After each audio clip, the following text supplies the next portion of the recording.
Hello, friends. Welcome. We're so glad to have you joining us today. We'll give it just a moment while folks get logged in. I wanted to start by making sure everyone knew about upcoming things on the schedule. You are joining us today for a webinar all about the Nonprofit Marketing Survey with Feathr. We're excited to have Kimberly Bottom as our guest today. I swear, Kimberly, every time you speak, I learn so much. So I have my notes ready. I am eager and ready and excited to learn from you. I want to make sure that folks also know that you can find this webinar afterwards on our website where all of our education tools are. You can also find the webinar on Substack. So be sure to check out all of our education tools there. You'll find all of our partners have content on there. We want to thank all of the partners that make our education platform possible. We also have our weekly podcast. You can find us every week. Kristen and I are hosting the Fundraising Elevator. We hope that you'll tune in and pay attention to upcoming webinars. We have Getting Ready for Your Fall Fundraising Event with Life Event Staffing coming up in September. And in October, we're talking to Match Nice about the matching gift programs. So all programs to help you get ready for your fall fundraising. But let's go ahead and kick it over to Kimberly Bottom of Feathr, who's here to talk to us all about the Nonprofit Marketing Survey and the research that they've been doing, what they've been learning. I am so excited to learn from you today. And I will turn off my microphone and screen and turn it over to you. Awesome. Thank you, Sam. Thank you for that introduction. And those upcoming webinars look really good. So I might have to tune into some of those as well. But yes, for everybody that's here, thank you so much for coming and joining me and learning a little bit about nonprofit marketing, the state of it as over the last year or so. So about 500 nonprofits is the number of organizations and professionals that Feathr polled. And we've got your hot takes today. So just before we begin, because outside of, presenting, I'm a human, you're a human, we're all human. So this is my human slide to show you a little bit about me, my background. I would love if you guys want to pop something in the chat about who you are and where you're logging in from. Always like to, see the people actually out there in the universe. But yeah, I've been a content creator my whole life, right? A storyteller is my identity, if you will. And I've done that through news production. I've done that through video production for nonprofit events, and more recently at Feathr as the director of community engagement. And really all that means is I get to tell amazing stories about the good work that nonprofits are doing, and hopefully how nonprofits can benefit from technology and automation and all those other things to make their jobs even more effective and easier. Oh, yes, Portland. I know, Sam. We were just talking about how's your summer. I'm in Florida. I much prefer to be in Portland right now with the weather. So yes, please drop where you're from if you are participating. All right, guys, I'm going to tell you what I'm going to tell you, what we're going to cover today.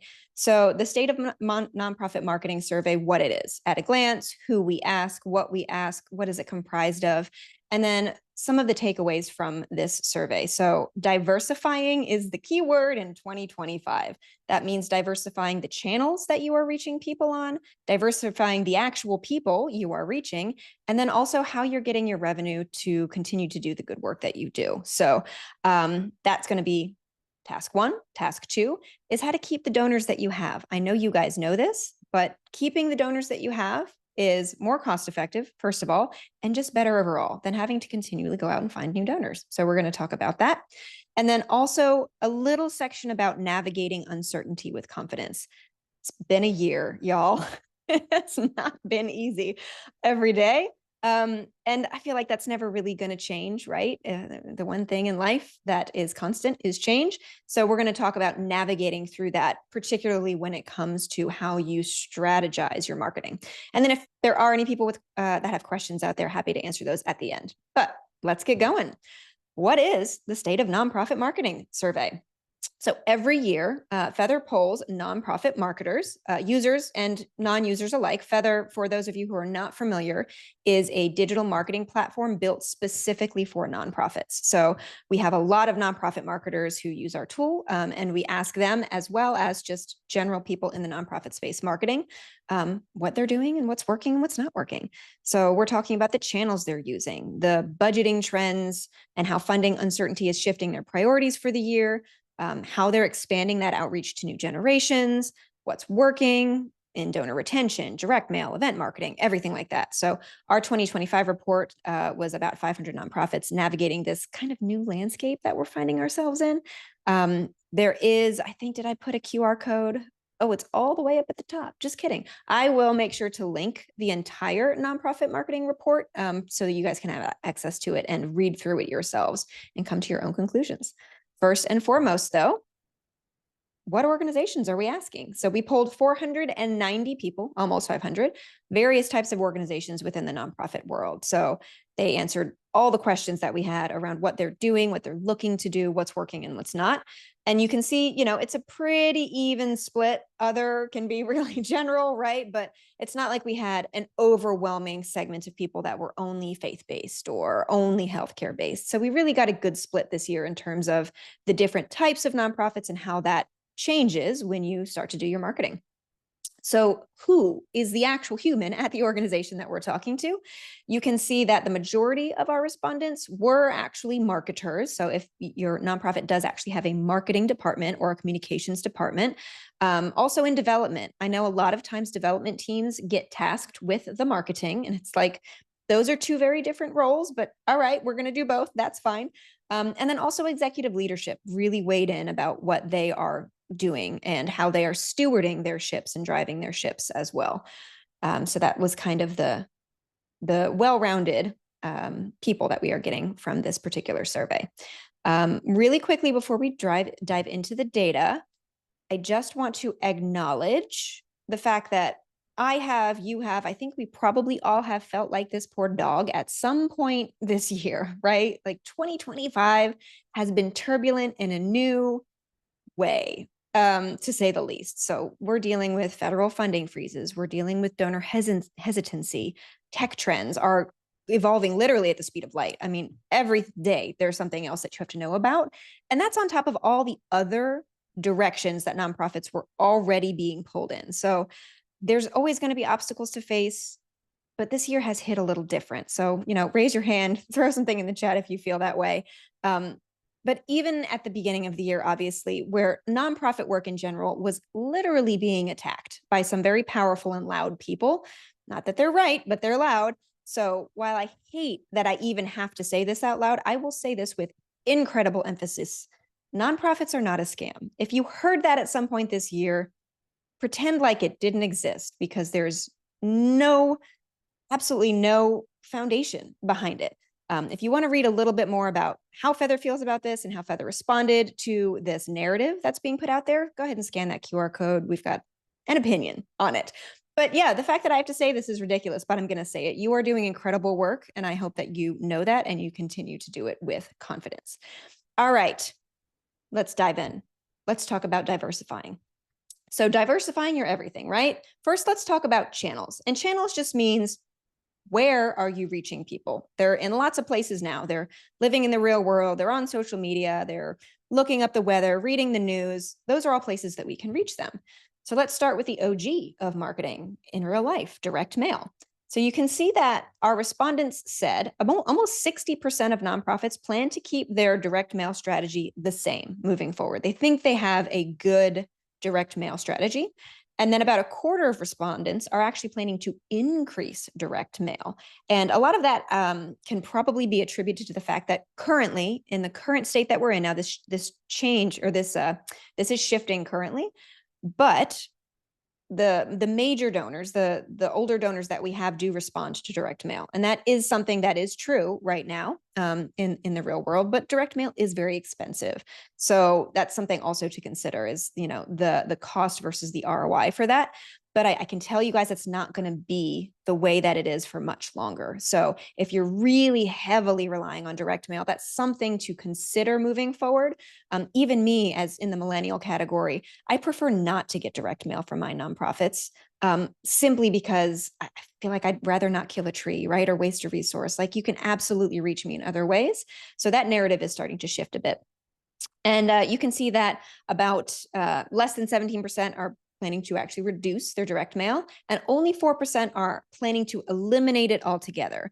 That is definitely something I would say, if you're thinking like, gosh, we're spending a lot on direct mail, do we really need it? Should we just rip it out entirely? I would say, rather than rip it out, reduce and test, because what you don't want to happen is you cut out direct mail and then suddenly your digital channels start to falter, right? You don't know how that direct mail is influencing results in your other channels. So if that's something that you're considering doing, whether it's budget, bandwidth for direct mail, just do it cautiously. I wouldn't rip it out totally. And if you're kind of torn on your direct mail strategy right now, you're not sure what to do, here are some reflections or questions you should be asking yourself. So what are you using it for? Is it like your go-to for everything? Because that's probably not the best strategy, because it is so expensive and those costs are going up. And it's not like you can walk over to the United States Postal Service and be like, hey, cut me a deal. It's not going to happen, right? Like the cost is what it is. So consider what you're using it for.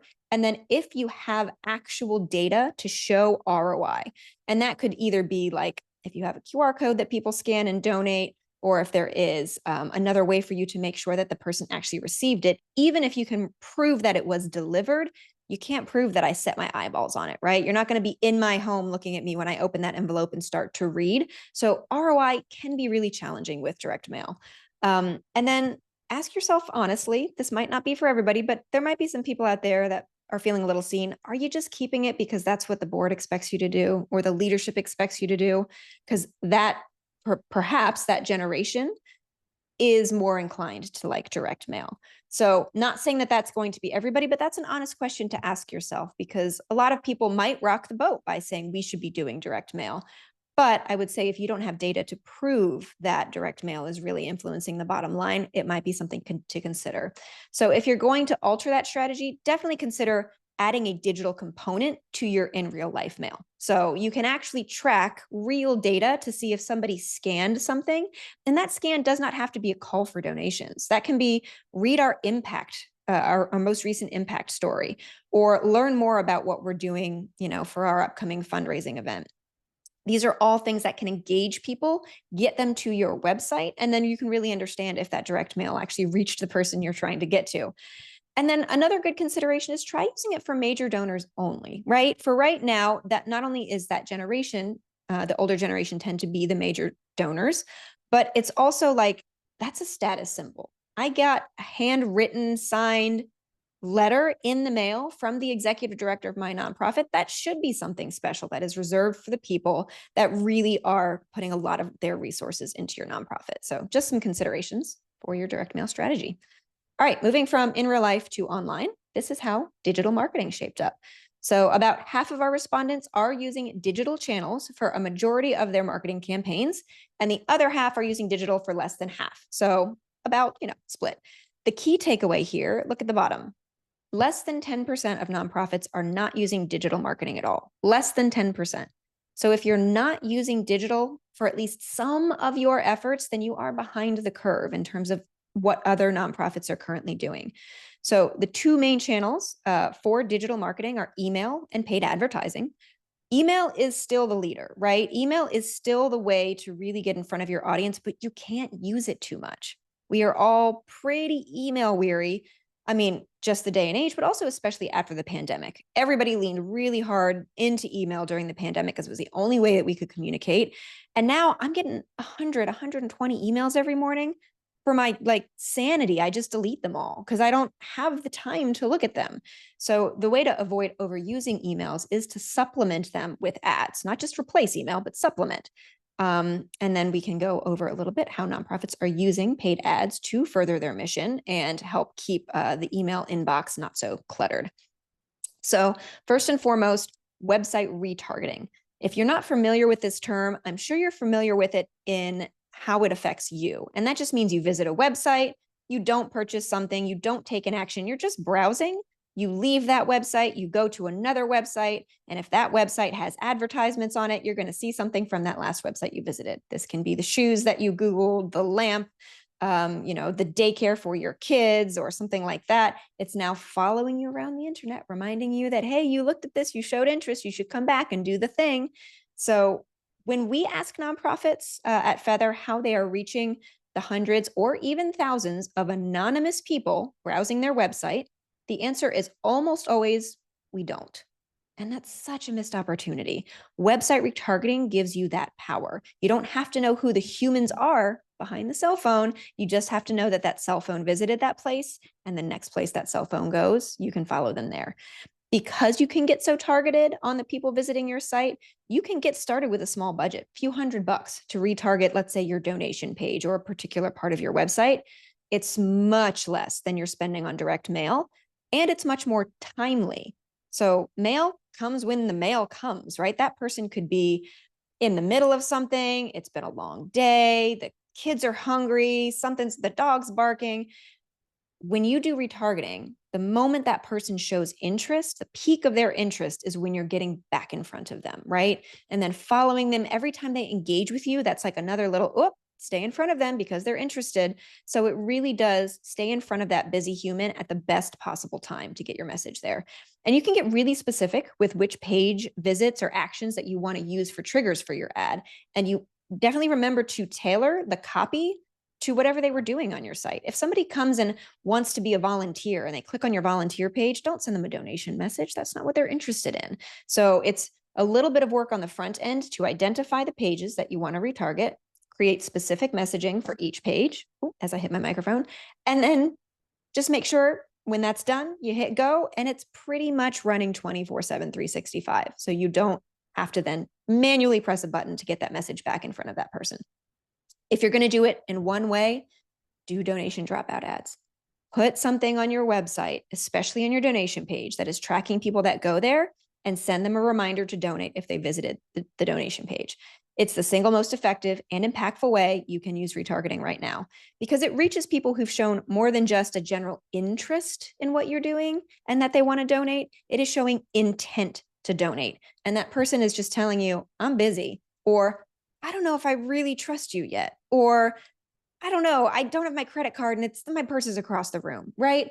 All of those things can be reasons that somebody doesn't convert or donate to your cause. And all you need to do is stay in front of them a lot, like 7 to 10 times, maybe 10 to 15 now that we're in 2025. So this is something that will automatically keep that message in front of that person. And you can see that the Food Bank of Northern Nevada did a really good job here in terms of tying the message and the impact of their nonprofit into the ad, and then having the call to action on that ad as well.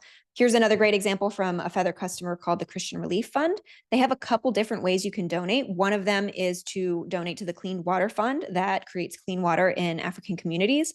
This one is to actually sponsor children. So if I visited the sponsor a child page, I should be getting this message. Don't send me something about clean water. This is what I'm interested in. So they were really good about segmenting their audience and getting that message in front of them. All right, so these are the random people visiting your website that maybe don't know a lot about you yet. What about the tried and true? What about the supporters who you already have information for, but you don't want to send them 15 emails a week? Good news, there's something called CRM retargeting, and think of it like retargeting your email list. So as we mentioned, you can only send so many emails before people either stop opening them or, even worse, they unsubscribe, right?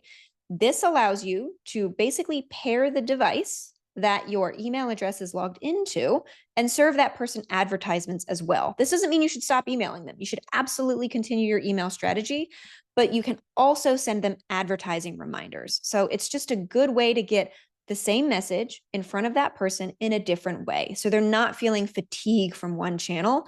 And let's be honest, we don't spend that much time in our inbox. Like, I check it in the morning, and then I might check it once at lunch, and then I might check it once before I go to bed.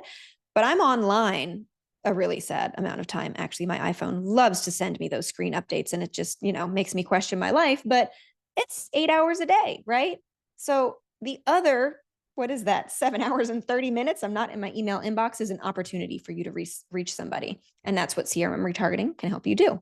This is an example of the YMCA of Metropolitan Fort Worth, their fundraising campaign.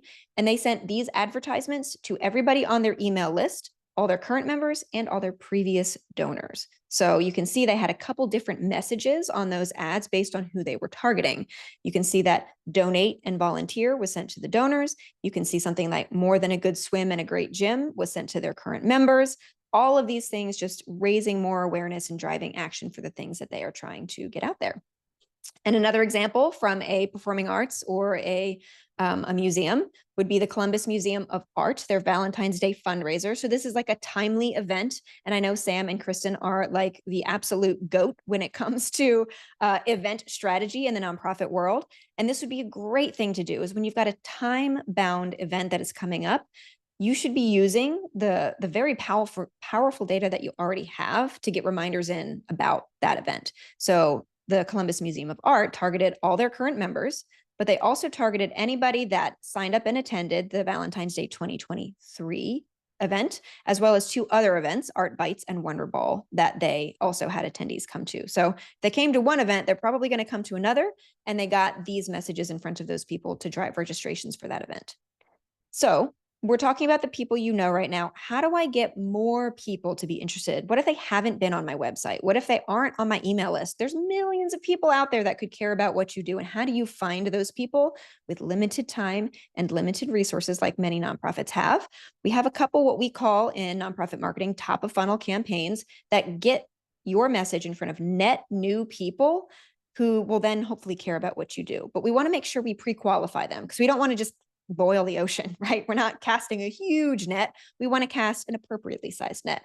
And one of those ways is called geofencing. This is such a powerhouse tool for a location specific nonprofit. If you are a community nonprofit, like a YMCA or like a food bank or like a recovery center, geofencing is so great because it allows you to drop a pin on a map, draw a circle around that pin, and anybody whose device happens to walk into that circle is now eligible to see those ads on their phone. It's just by location only. You do not get the information of the person who you're targeting unless they fill out a form on your website. So they're still anonymous, but you're basically getting your message in front of all these net new people and pre-qualifying them based on where they are. So you can see in this example, this is Gainesville, Florida.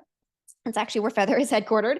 And one of our local nonprofits, which is Grace Marketplace, which is a homeless shelter and many other resources for the homeless, they pinpointed several high-income neighborhoods in the Gainesville area and served donation messaging there. So really strategic, right? You're going to reach the people, the affluent community that has some disposable income to get your message in front of those people in case they don't know who you are. Another way to do that, this is actually the food bank for Central and Northeast Missouri. They were notifying their neighbors that they were opening a new pantry. So all the people in the surrounding area that might not have been aware that this new pantry was going to be available. This is also great for just raising awareness about the services that you provide if you're trying to get more people to opt in for your services, in addition to the actual donations that you are trying to drive as well. And then another performing arts example, Playhouse on the Square. This is their Sharing the Love campaign. They geofenced other theaters or audiences or museums or other arts types organizations to get this message in front of people who are already more geared to want to participate in the arts in their community. So those are a couple real life examples. And here are some just ideas for you if you're new to geofencing. If you are looking for donors, country clubs, yacht clubs, golf courses, those are great people to find, or great locations to find people with a little bit of additional income. Affluent neighborhoods, if you're faith-based, churches and places of worship are great as well. Let's say you're looking for the younger generation, try festivals, concerts, sporting events that are going on in or the surrounding areas that you have, especially if you're looking for younger generation. University campuses or high schools could be great places. And then I'm putting the little side eyeball emojis here. Other nonprofit fundraisers, guys, this is not cheating. Okay, I promise. This is what other, especially consumer brands do. Have you ever Googled a pair of Nike shoes and suddenly you're seeing ads for Adidas? That's not an accident, obviously. That's because Adidas knows you're interested in shoes and they say, my shoes are worth looking at too. Your nonprofit is also worth looking at. If you are like a local Meals on Wheels and you want to geofence other food banks, that's fair game, right? We can all share the community that are going to care about the causes that we support. So that's geofencing. That's location-based targeting. Affinity targeting is like Build-A-Bear for donors. You get to pick your particular characteristics that you want to look for in people, and the internet will go find them for you, put your message in front of them, and then if they click through to your website, boom, we won. So you can do things like age, income, background, education. You can actually do past purchases and like in market for is what we call that. So if I have actually donated to quite a few nonprofits that are focused on women, women's rights, education, job opportunities, et cetera, I will start to see ads from other women-focused organizations. And guess what? I am not mad about it. Like, send them all to me. You're telling me I don't have to do research and you're just going to send them to me? I'll donate. Like, easy to do that. This is, again, top of funnel campaign. So you're not going to get the first party or the personal information for the person you're reaching, but you know that you're pre-qualifying these anonymous people that you're getting them in front of, right? Especially great if you want to look for younger donors, which so many of us are focused on doing right now. You can pick an age range, and then you can even pick things like, let's say you're a humane society, maybe somebody that shops at Petco or identifies as vegetarian. These are all really great ways. In the Feathr platform in particular, we have 7,000 categories you get to go through if you want to. I know that seems overwhelming. You don't have to use them all, but there's so many options for you to really tailor the audience you want to get in front of. Here are a couple real world examples of what that looks like. The United Way of Asheville and Buncombe County, they had a book drive. So they targeted book enthusiasts. Really smart, right? And obviously all the messaging is particularly about the book drive. This was somebody that had purchase history with Barnes and Noble, and that was easy to do. All they did was say, somebody that purchased at Barnes and Noble that's in the Asheville area, and there you go. You've got a perfect group that would definitely respond to this kind of messaging. Same thing for Arkansas Hospice. They were able to, on social media, promote their Party at the Plaza fundraiser. Now, social media, we'll get into this a little bit. It's not the silver bullet you think that it is, right? I know everybody says we have to have a good social presence. We have to put all our money into social media. Social media is a wonderful place to find people, but you don't want them to stay there. You want them to go to your website. That's the end game, because your website has the messaging that you want them to have, and your website is trackable, meaning that all the data that happens on your website, you own it. You don't own the data on social media. You're kind of borrowing it to get in front of the right people. But if somebody does something, ultimately Facebook, Instagram, LinkedIn, they own that data. So what you want to do is use those platforms to get your message in front of people, because that's where a lot of people are, but you always want to redirect them to your website. It's getting new eyeballs on the social platform, getting them to your website. That's exactly what Arkansas Hospice Foundation did. This was a meta email mapping campaign. So they served messages specifically on meta properties to the people on their email list. So this was a really good campaign for them. All right, those are our top of funnel tools. This is just to give you a little bit of, I guess, grace around your own strategy. We get that change is not easy. I know all of these ideas sound super fun and exciting. And then, oh my gosh, wait, I have to do all of them? Like, what is that going to take in terms of money and time and resources? So these are some of the roadblocks that some of the other nonprofit marketers that we talked to shared in their attempts to implement this kind of multi-channel marketing, as we call it.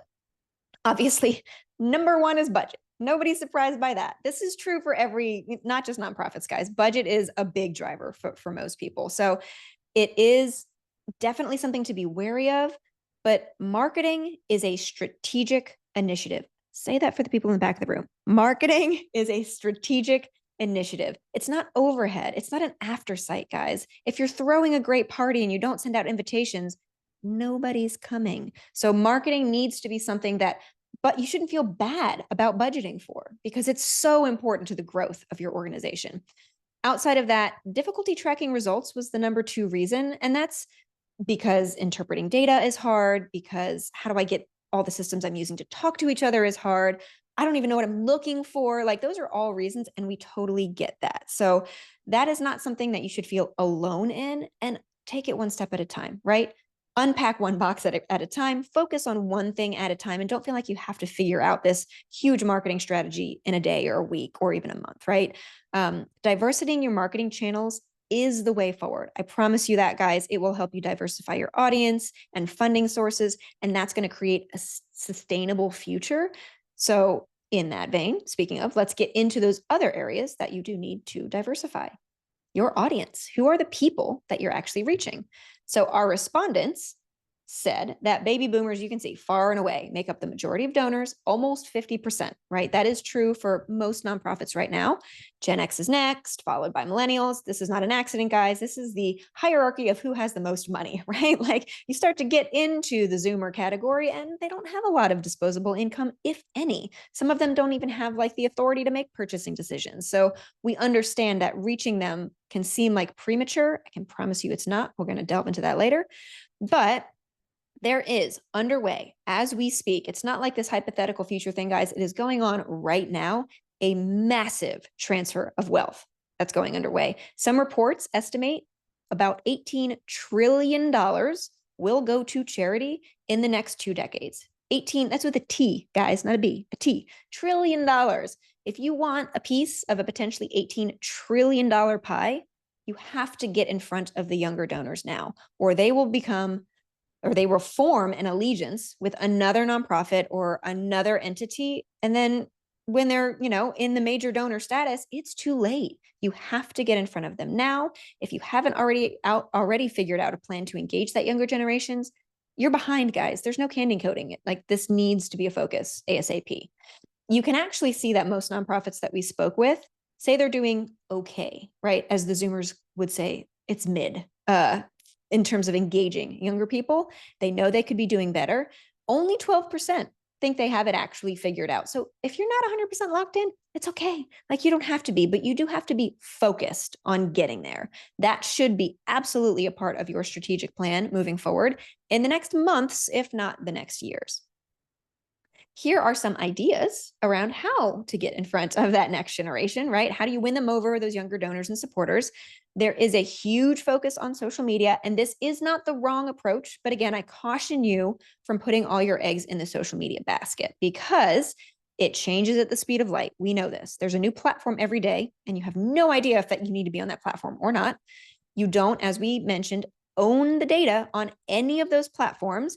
The platform owns it. You can't use that data outside of the platform you're on. And the platform makes the rules, right? How often do they show your message? How do the algorithms work out?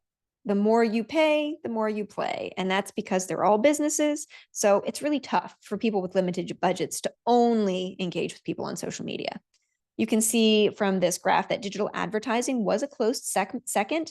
And in my admittedly biased opinion, the smarter play because you have a greater reach. You've got the entire internet at your disposal. We're talking weather.com down to like your food blog that you follow, whatever the case may be. If that ad or if that website has ads on it, you can serve your message there. And that's just a great way to stay in front of people more often than just social media. And you can see that a large percentage are, a little lost on what to do. And that's okay. It's okay to be unsure. Take a look at this, pick 1 or 2 ideas that you think would resonate with your audience and just test them. Give it like at least a month, maybe 3, between 1 and 3 would be a good range. And if it works, lean in. If it doesn't, try another one, right? Test, don't guess, as one of my very smart colleagues used to say.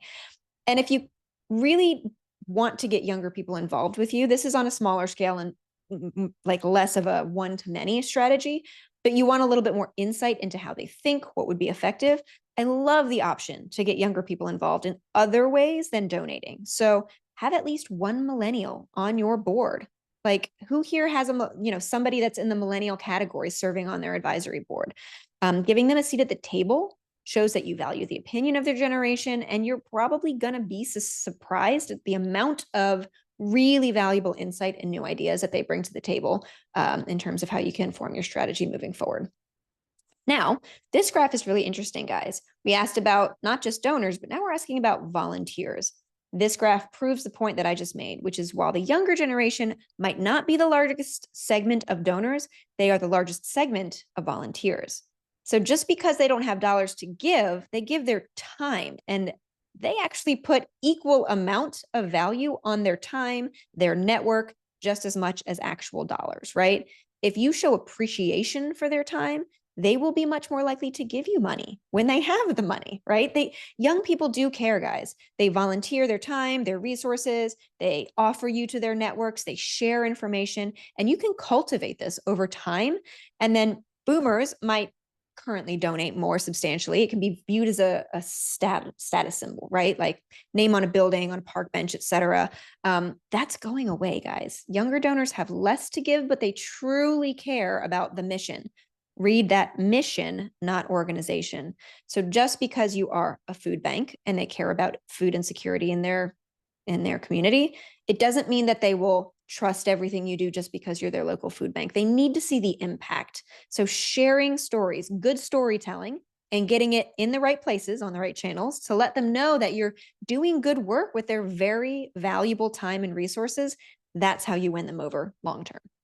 All right, those are your people. Let's talk about your funding sources. How can we diversify those, right? Nobody wants all their eggs in one basket when it comes to funding sources. So first, we just polled people asking what their primary funding sources were. Good news is that individual donors was the top. That's the most flexible form of revenue, right? It's unrestricted funding. You can spend it on what you need it for.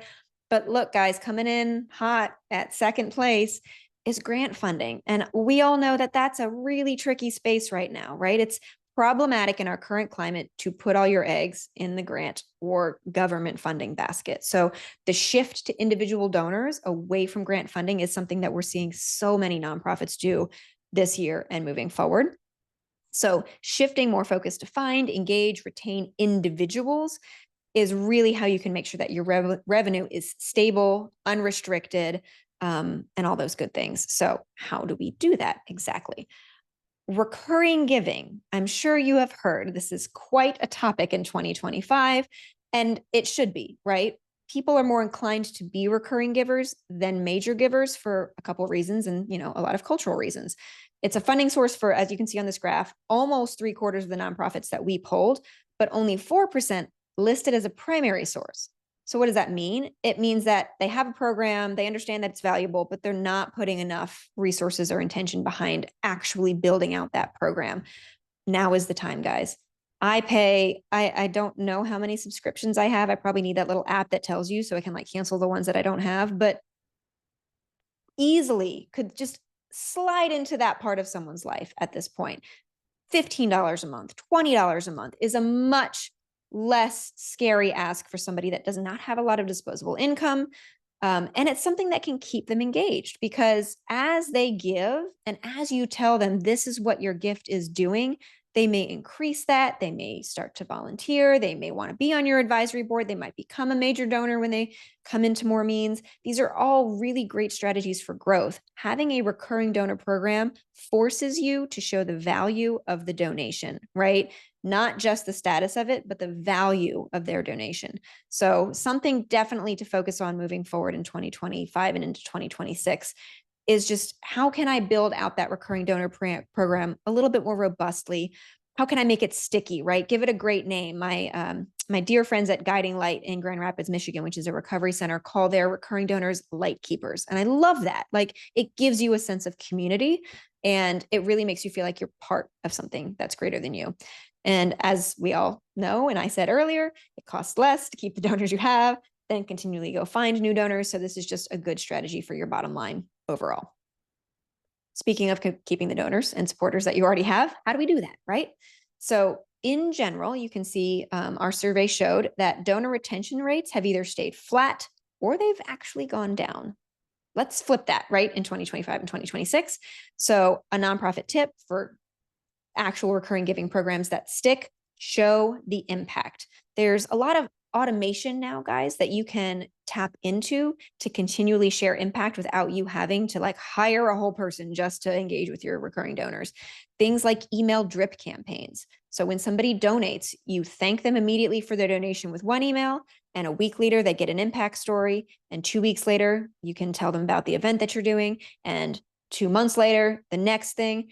Those emails can be showing the impact of what you're doing without an ask. You don't want every single email to have a call to action. That's exhausting, right? Then it's what's in it for me as a donor, right? So if you can lean into even just that, even just email drip sequences to help keep your message and your mission in front of your person, that's going to be something that's really going to strengthen a recurring donor program moving forward.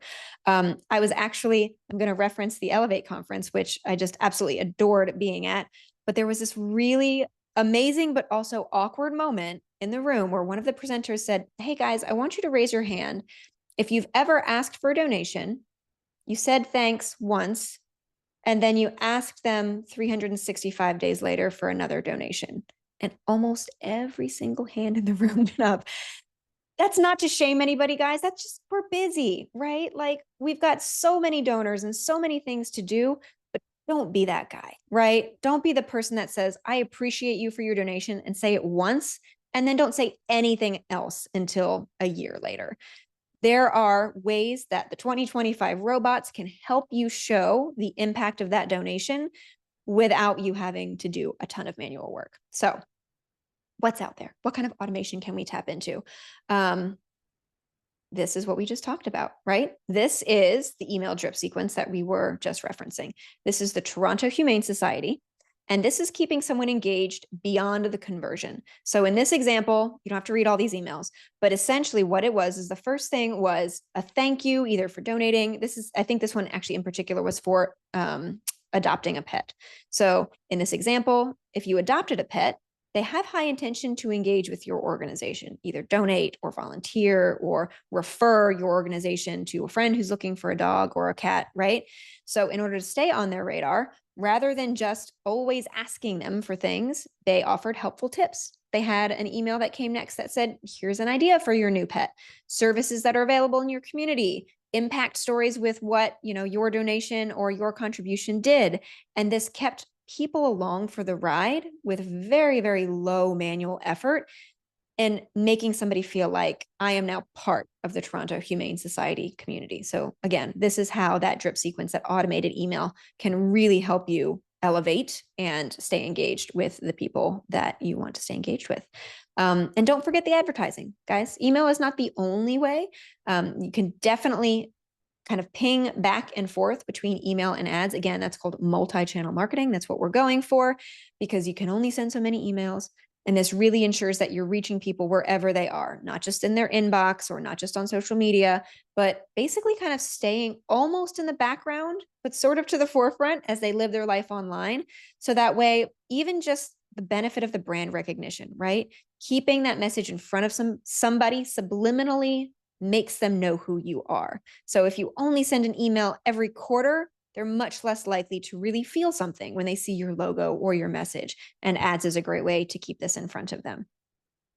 All right, this is the last part of our presentation today. How do we do all of this when it feels like the bedrock of what we know is shifting beneath our feet? It's a scary feeling, but there are resources. So I wanted to help you guys out with a couple of resources that Feathr personally uses, and so do our clients as well. So if you're not already on either the email list or visiting frequently the website, the National Council of Nonprofits, they have a whole section about the recent federal funding freezes. They have a quiz that you can take that will let you know if you could be impacted. It's really, really helpful resource that is constantly updated. So go here, subscribe, keep it on your bookmark, check it every once in a while. And it really helps put it into kind of like human speak, when a lot of these, the things at the federal level can be really confusing. So keep this as a resource. And then next, once you're armed with information and you think, all right, I think I know what I need to do, but now I got to go to my boss, and then they got to go to the board, and we got to go through that whole process to get this thing actually going and off the ground. Devise and present your idea with confidence, because guys, you're with your organization for a reason. You're a talented human being. They value your opinion, even if sometimes it might not feel like it. I promise they do. Go in there and say, this is what we need. And this is kind of some of the metrics that you can say that you should be on the lookout for in order to prove that that investment in time and resources is worth it. So how are you planning to track the effectiveness of your new efforts? Go in knowing that, because that's what they're going to ask is, well, how do we know it's working? Or how do we know that our dollars spent are actually worth it? So when you're vetting either ideas or vendors or partners to increase individual donors, ask them, how can we track success through data? And just let the silence hang for a minute, right? Make sure that they're giving you a straight answer on that, because that is how you're going to show that your very good idea came to fruition and it was a very good idea in the end.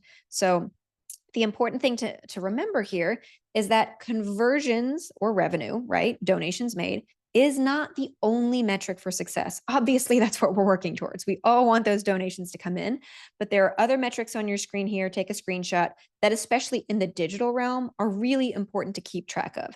That's thing like net new audience, those expansion campaigns we talked about, geofencing, affinity targeting, et cetera. How many people are actually seeing our message? And you can see that. Like if you got 250,000 new people to know who you were, I think your board might be pretty impressed by that, right? How many people did we actually reach, which means that the impressions that you actually got on those ads that you're serving, the views, the opens, the clicks, obviously the conversions and the conversion value is there. But I put those top of funnel metrics up there in bold for a reason, guys.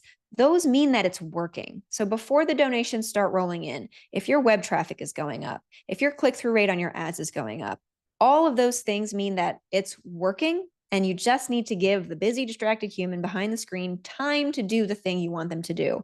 And every busy, distracted human is different. So there's no like blanket rule for how long it takes for somebody to see one ad and then donate a certain amount of time later. You just have to test, don't guess, based on the audience that you're trying to get in front of. And I promise you the data will tell you a story as that all unfolds. So if this feels like, all right, I've got this locked in, but you're still getting pushback, ask this question. If we do nothing, what does that look like? And that can feel confrontational, but guys, it kind of should be at this point, right? If you're getting the, I don't know, if everything feels like it's moving right now, let's just wait and see. There is risk in inaction, probably more risk in inaction than there is actual action. So consider the actual risks. Are people going unhoused or unfed? Children not receiving the services that they need? Are your members of your own staff, are their jobs at risk, right? Are you losing the visibility and trust in your community? Like that seems like this sort of nebulous, how do I track this thing? But that's a real thing, guys. That's a big one. Out of sight, out of mind. So by the time that things have settled down, which they never will, unfortunately, right? And you're ready to prioritize marketing, you're basically starting over because they're going to be like, nonprofit who?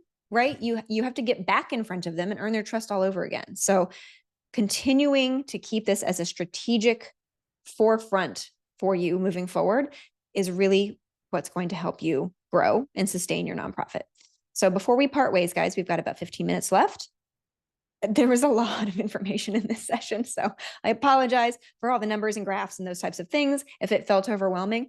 What's the one thing that you were like, oh, that's not a bad idea. I think I could probably do that. Write it down. I'm literally going to sit here for like 90 seconds while you write that down, because I want this to be a practice in, I don't want you to leave this session feeling like there was so much good information and I am completely overwhelmed and don't know where to start. I want you to pick one thing that sounds interesting and intriguing that you're going to look into and potentially implement. And I'm going to give you, well, we'll say like 60 more seconds now to write that down.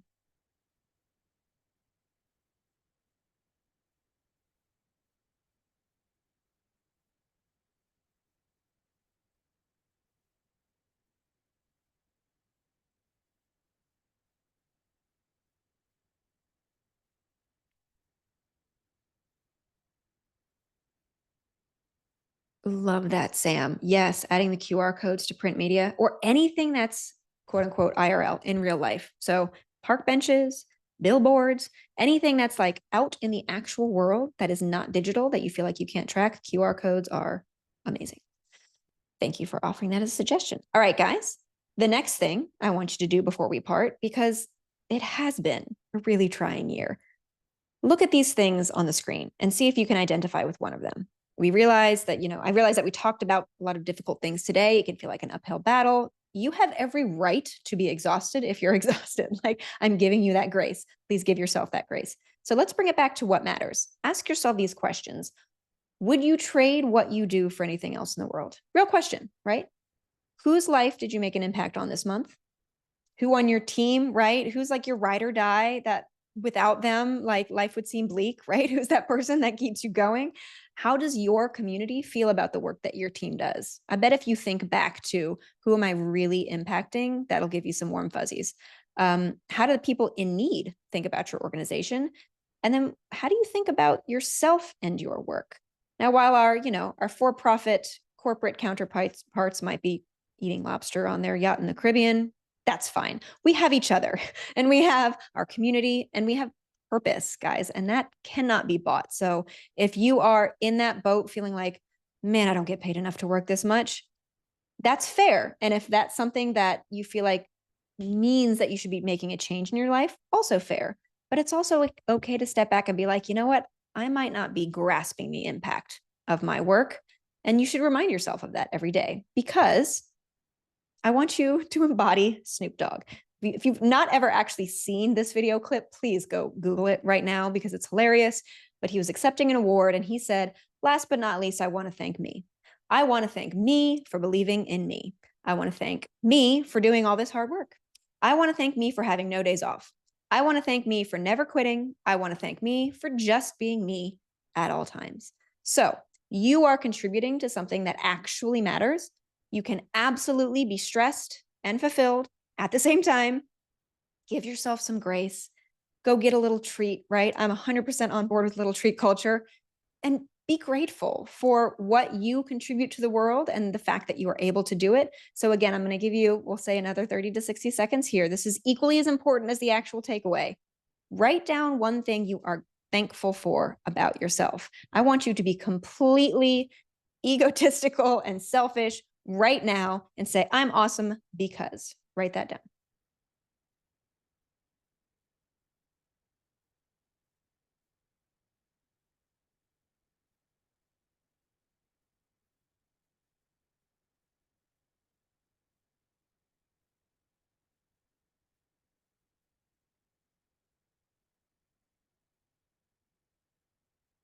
Okay, now I want you to put that on a Post-it and put it right in front of your laptop screen so you can see that every day when you sit down to work, and remind yourself that you're doing the thing. You really are, and you're changing lives because of it. So thank you guys so much for having me. Again, I'm happy to link the full report so you guys can actually read it for yourself, draw your own conclusions. There's my email and my LinkedIn. Reach out if you've got questions or if you just want to chat. I love meeting new people. So thank you so much for having me. I hope you took something away.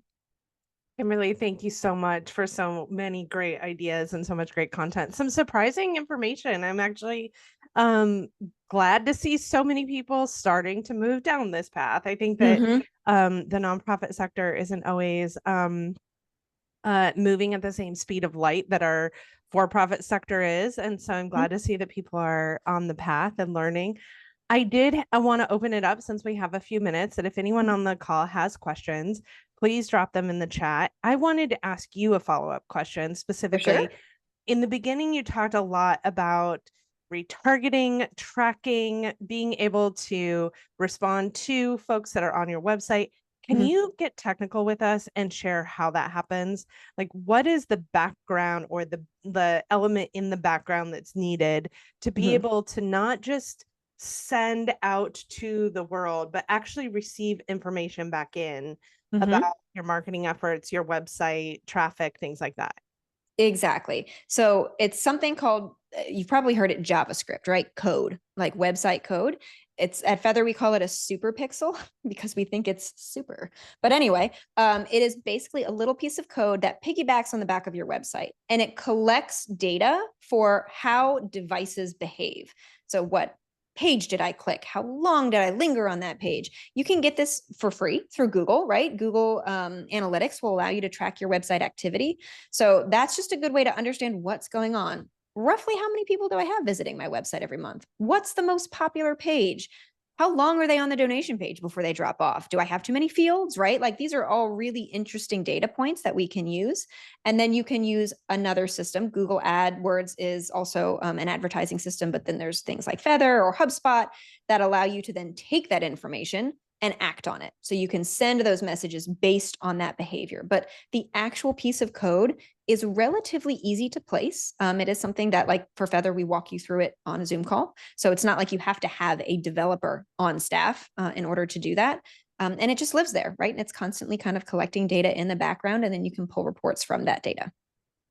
I love that. Thank you for sharing. I think that um, a lot of folks are starting to understand automations and to use tools toward automation, but understanding kind of how to read and interpret and start to analyze, I think, is sort of the next step. And for me personally, we've learned a lot in the past year from you and from the Feathr team about placing a super pixel, Mhm. being able to understand how that then informs user activity and engagement. And we have organizations that are engaging with Feathr as a campaign tool, and in that have been able to see really quick, really interesting returns on things like your retargeting campaign. I mean, Mhm. the cart abandonment, that gets me every time. I know. The simple fact that you can have that moment where you get a phone call and get distracted, you don't have the right credit card in your processor, your Mhm. Google Wallet or whatever, you don't have the card you want to put it on easily Mhm. accessible, that stops your transaction, and then you forget to go back to it. And as soon as I get that email from any online retailer that's like, hey, it looks like you didn't finish what you were doing, I'm like, Yep. oh, yep, got to get back to it. Yeah. The fact that nonprofits can utilize that now to be engaging our donors with a follow-up response of, hey, it looks like you didn't complete your transaction, we'd love to still have you all involved, I think is something that is next level game changing Mhm. for a lot of organizations. We put so 100%. much work into our like web content and our marketing and our outreach, and being able to then follow and track and see that return and Mhm. understand how to use that data, I think is so critical. So It is. thank you for this deep dive of information. Yeah. Nicole, I see your question. Thank you for joining us today, Nicole. Yes. This webinar will be available on demand pretty quickly. You should get an email that says it's available. We will then email it to you by tomorrow. It will be on our Substack page and on the Swaim Strategies website. Mhm. So you can find it in both locations. I learned so much from you every time you speak, Kimberly. Thank you so much for bringing your wisdom. Thank you to the team at Feathr. As I was saying before you started, we love partnering with Feathr because Feathr truly centers the nonprofit and has the nonprofit at heart. And we're so grateful for the work you're doing in this space. It's a total game changer. And we hope others will check out what you all are doing. Check out Feathr, spend some time to learn a little bit more about how you can take your marketing to the next level. Thank you for joining us today. I hope you like take in every last inch of summer you have left. And I look forward to learning more from you soon. Thank you for being here Oh today. my gosh. Thank you so much for having me. Thank you for your partnership. Thank you for the amazing event that you put on Elevate. Like it's literally, I can't wait till it comes back. It's got to be coming back soon. It is March. We're excited to see you Oh my there. gosh, I can't wait. So you guys are such caring humans, right? In a world of businesses, like I know Sam and Kristen. So and so many people do. So thank you for the work that you're doing as well. You guys are amazing. Thank you. Good luck to everyone with your marketing and happy fundraising. Have a great Thank day. you. Thanks for coming, Nicole. Hope your team enjoys. Reach out with questions.